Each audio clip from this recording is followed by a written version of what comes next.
lorsqu'on dépiste une hépatite B, tu vas nous rappeler qu'il faut vraiment rechercher également le virus delta. Absolument, à l'occasion de 2 présentations. Là, une cohorte espagnole d'infection virale B, où ils ont regardé l'impact d'avoir un ARN positif au moment où on dépiste le virus delta. Eh bien, lorsque les gens sont testés, dans cette cohorte de près de 3000 patients, il y a 5,2% des patients qui sont positifs pour le delta, et parmi eux, 73% sont virémiques, ARN positif, et il y a 30% de cirrhose.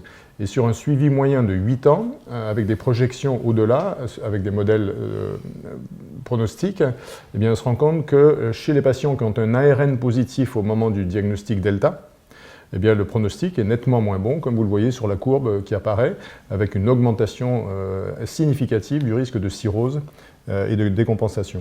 Donc le virus delta est manifestement sous-dépisté.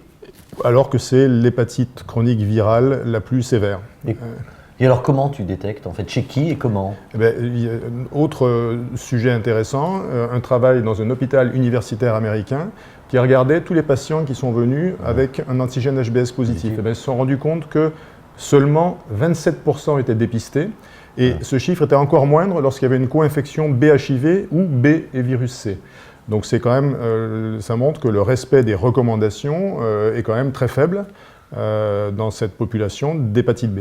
Donc il faut le dépister chez tout le monde. Il faut absolument le dépister chez tous les tout le patients monde porteurs du virus B. Porteurs du virus B, et notamment en cas de cytolyse inexpliquée chez un patient atteint d'hépatite B. Et comment tu le recherches?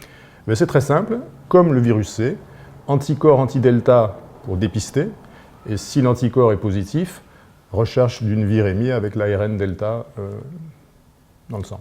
Merci beaucoup.